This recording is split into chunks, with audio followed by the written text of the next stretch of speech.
जो उड़ना है तुझे ऊंचा, परों को खोल के रख। कसौटी वक्त की है, हौसलों को तोल के रख।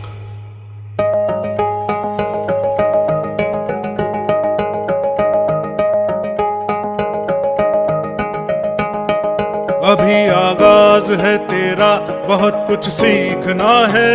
कमर कसनी अभी बाकी है, मुट्ठी भींचना है। अभी आगाज है तेरा, बहुत कुछ सीखना है।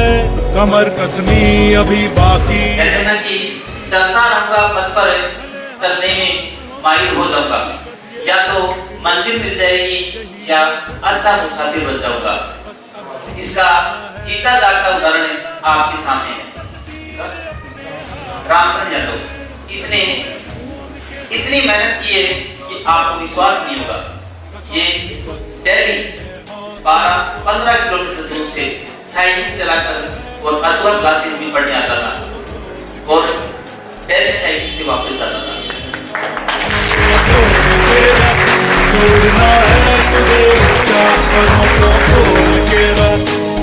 कहते ना कि असफलता ही सफलता की चाबी है। इतना स्ट्रगल, इतनी मेहनत शायद अभी तक किसी भी विद्यार्थी ने नहीं की। इतने 12 किलोमीटर, 15 किलोमीटर आना, 15 किलोमीटर जाना। इसने सन 2019 में एक वैकेंसी निकली थी CPO SI, और उसमें 2 पेपर लगे। दोनों पेपर इसने फाइल करके और परसों के दिन रात के लगभग 10 बजे मेरिट लिस्ट आई थी। मैं भी बैठा मैं भी टेलीग्राम चलाकर उस पर लिस्ट आई थी। तो 251 नंबर पर वो मेरिट छुट्टी थी, तो जिसमें इनका सिलेक्शन हुआ है और इनको CRPF में इनको पोस्ट मिली है। ऐसा ही इनके लिए जोरदार ताली।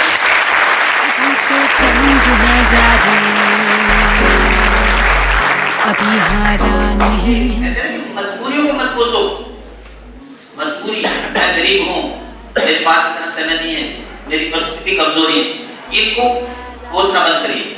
ये सिर्फ अपने दिल को, अपने दिमाग को एक संदेश देती है कि हाँ तसल्ली मिल गई, कोई दिक्कत नहीं है। शायद इससे अच्छी स्थिति आपकी है। प्यारे साथियों, बस सबसे बढ़िया बात यही है कि निरंतरता से अपनी असफलताओं का मुकाबला करते हुए, मैंने भी देखा था धर्मराज सर ने स्टेटस लगा रखा था पहले इसका जो असफलता के जो शब्द थे उनका भी लगा रखा था और बाद में सफलता के भी लगा रखे थे। बिल्कुल बहुत अच्छी कहानी है। सफलता असफलता ये तो जिंदगी में मिलती चलती रहती है, लेकिन बस ये है कि अपना धैर्य बनाए रखें और निरंतरता से मेहनत करें। अधिकांश विद्यार्थी ऐसे होते हैं, एक बार कोचिंग कर लिया, तैयारी कर ली, 6 महीने 12 महीने एग्जाम थोड़ी आगे पीछे हो जाती है, छोड़ देते हैं पढ़ाई। 2 महीने छोड़ दिया, 4 महीने छोड़ दिया, फिर उसके बाद में एग्जाम महीने 2 महीने होते हैं, फिर दोबारा से कोचिंग में जुट जाते हैं और फिर छोड़ देते हैं और वो लास्ट तक भी असफलता मिलती रहती है उनको। निरंतरता से एक बार अगर आपने शुरू कर दी पढ़ाई तो उसको छोड़ना नहीं है। खाने के बगैर रह जाएं लेकिन पढ़ने के बगैर नहीं। रेगुलरिटी जरूरी है। अपनी रेगुलरिटी के साथ मेहनत करोगे तो जरूर बहुत जल्द आपको सफलता मिलेगी। हम हमारी मेहनत में कोई कसर नहीं छोड़ने वाले। हमारे साथी भी कोई अपनी मेहनत में, अपने विषय में कोई कंप्लीटली बहुत अच्छे से आपको प्रयास करेंगे, बहुत अच्छी महारत हासिल करेंगे। बस शर्त यह है कि आप भी निरंतरता से सहयोग करें। आने वाले दिनों में हम सब शाहपुरा में भावी बहुत अच्छे से सफलताओं की ओर बढ़ते हुए बहुत अच्छे से रिजल्ट और परिणाम आपके सामने बहुत अच्छे से रखेंगे और आप सब रखोगे।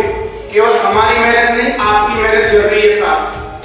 हम हमारी मेहनत में कोई कसर नहीं छोड़ने वाले। आप निरंतरता से अगर मेहनत करोगे तो बहुत जल्दी आपको सफलता मिलेगी। धन्यवाद। लहरों से डरकर नौका पार नहीं होती, कोशिश करने वालों की हार नहीं होती। अभी तो जंग है जारी। तो जीवन में मोटिवेशन होना बहुत जरूरी है। शिवराज सर ने बहुत अच्छी बात बताई कि सही दिशा और सही प्रयास जीवन में सबसे इम्पोर्टेंट होता है। और हालांकि इसका जिक्र जाता हुआ रामचंद्र आपके सामने खड़ा है। दूसरी इम्पोर्टेंट बात जैसा कि रामचंद्र ने बताया आप लोगों को, देखो लोग, जैसे मैंने बताया कि लोग आपको बाकी लोग देखो दुनिया क्या सोचते हैं कोई फर्क नहीं पड़ता, हम खुद क्या सोचते हैं फर्क है उस चीज का फर्क है। आप अपने आप को कितना लायक समझते हो, आपकी आंखों में वो झूठ नहीं है। वो कहते हैं कि रगों में दौड़ने फिरने के नहीं है हम कायल, रगों में दौड़ने फिरने के नहीं है हम कायल, जो आंखों में ना उतरे वो खून किस लाए। यानी कि आपकी आंखों में दिखाई देना चाहिए कि आपका सपना क्या है। जब सब इंस्पेक्टर के लिए मैं आपको बताऊं कि सही दिशा में सही प्रयास क्या होता है। सब इंस्पेक्टर के लिए सुपर 50 बैच स्टार्ट किया गया था, आपको पता होगा शायद आप लोगों को। सिर्फ 1.5 महीने चल पाया लॉकडाउन की वजह से, उसके बाद में ठीक है 1.5 महीने में उन्होंने अच्छा प्रयास किया। मैंने चलो ऑनलाइन के लिए आपको 12 बजे तक मैं क्लास लिया करता, दिन में 10 घंटे क्लास लिया करता था उनके लिए। कभी 12 बज जाते थे, लाइट नहीं आती थी, मैं पूरा पसीने भीग जाता था, कोई फर्क नहीं पड़ता बिना किसी लोग लालच, सिर्फ इसलिए कि मुझे यहाँ से कुछ लोगों को पास करवाना था जो वाकई में पढ़ना चाहते थे। उनकी आंखों में जुनून था वो। उन 50 में से हालांकि घटते घटते 25-30 एक्टिव राउंड से भी कंटिन्यूस में क्लासेस लिया करता था वो यूट्यूब पे भी, और ये भी बहुत अच्छा प्रयास करता। वो बात अलग है कि फर्जीवाड़े की वजह से कट ऑफ आगे चलेगी, लेकिन उसमें भी वो जो 25-30 बचे उनमें से भी 13 लोगों ने क्वालिफाई किया है सब इंस्पेक्टर का एग्जाम। 13 लोगों ने क्वालिफाई किया है और 25-30 में से भी। और मैं गारंटी के साथ कहता हूं यदि वो लॉकडाउन ना होता ना और वो कंटिन्यू ऑनलाइन बैच चलता तो 50 के 50 लोगों को मैं पास करके बताता, पास करके दिखवाता। उसमें ज्यादा लोगों को इसलिए एडमिशन नहीं दिया था क्योंकि सीरियस विद्यार्थी जो नहीं था उसके लिए वहां एडमिशन नहीं था। उसके लिए 300 लोगों का इंटरव्यू लिया गया और उसके बाद में चयन किया गया था 50 लोगों का कि वाकई में वो लोग कौन है जो वाकई में कुछ पढ़ना चाहते हैं। फिर उसके बाद में भी कुछ लोगों जो तैयारी कर रहे थे तो कहां तेरे से कांस्टेबल का एग्जाम पास हुआ नहीं, कहां थानेदार बनेगा, ये आपके सामने खड़ा है। जिसे एसएससी का एग्जाम पास नहीं हुआ और क्या बनने खड़ा है थानेदार। डिपेंड करता है आप अपनी औकात कितनी सोच के रखते हैं, उस चीज का फर्क पड़ेगा कि आप अपने आप को लायक कितना समझते हो। उस समय भी इन लोगों का मोटिवेशन बहुत नीचे गया है, आपको याद होगा तो शायद उससे समय फिर मैंने कुछ कहा लाइनें भी लिखी थी लोगों के ताकि एक मोटिवेशन बनाए रखे। और मैंने कहा था कि अपनी कॉपी के पहले पेज पे लिखना, शायद मैंने आपसे भी कभी शेयर की होगी कि सपना आज थानेदार बन गया है, उसी चीज पे हो और उसमें सब इंस्पेक्टर की तैयारी कर रहे हो कि सपना लिया है थानेदारी का, सपना लिया है थानेदारी का तो पूरा करके दिखाना है। सपना लिया है थानेदारी का तो पूरा करके दिखाना है। चुनौतियों के सागर में हौसलों की डुबकियां लगाना है। सपना लिया है थानेदारी का तो पूरा करके दिखाना है। चुनौतियों के सागर में हौसलों की डुबकियां लगाना है। लोग पूछेंगे तुमसे औकात तुम्हारी, लोग पूछेंगे तुमसे औकात तुम्हारी तो चुपचाप चले जाना है। लोग पूछेंगे तुमसे औकात तुम्हारी तो चुपचाप चले जाना है। अरे रिजल्ट आएगा जब थानेदारी का तब उनको औकात दिखानी है।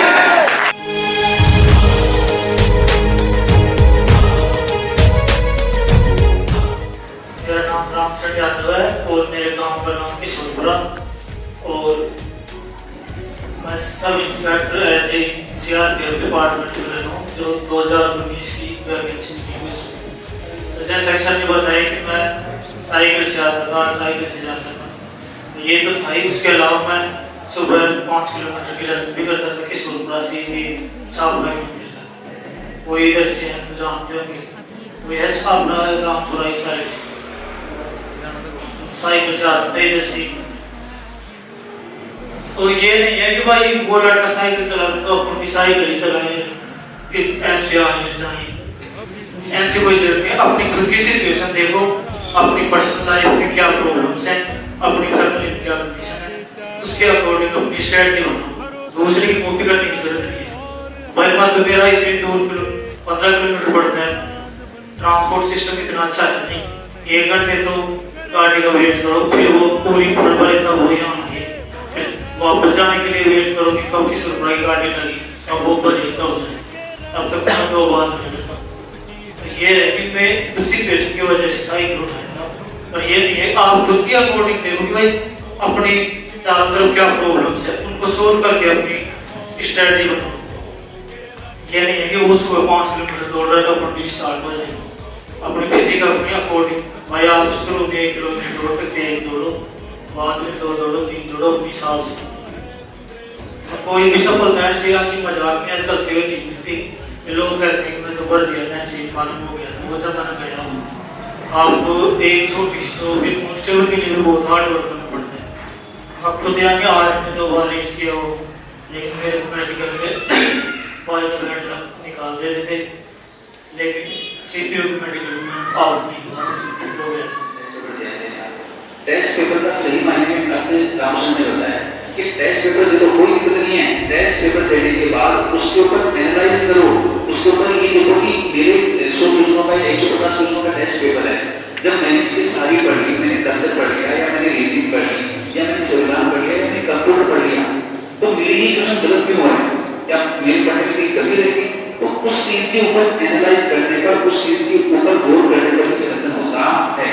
चलो कोई दिक्कत नहीं है, 150 में से 90 क्वेश्चन सही हो रहे, कोई दिक्कत नहीं है, कर दो कोई, लेकिन उसके बाद उन प्रश्नों पे गौर करना। जैसे सपोज करो आपका कोई मंदिर का क्वेश्चन गलत हो गया, तो क्यों गलत हो गया?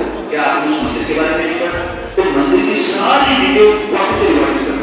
अगली बार अगर टेंपल का कोई क्वेश्चन आता है, मंदिर का कोई क्वेश्चन आता है, तो मेरा गलत नहीं होना चाहिए। ऐसे ही कंप्यूटर में चलो मैंने एमएशॉट पढ़ लिया, अब एमएशॉट का मेरा क्वेश्चन गलत नहीं हो गया, क्या सर ने पढ़ा है या कोई मैंने पढ़ा नहीं? हाँ गलती होगी मेरे से, अगर ये चीज बारीकी से नोट करने लग जाओगे ना, तो सिलेक्शन कोई ज्यादा दूर नहीं है। पहली वैकेंसी में, पहले नहीं तो दूसरी वैकेंसी में सिलेक्शन हो ही जाता है। खोल के रख, जोड़ना है तुझे ऊंचा, परों को खोल के रख।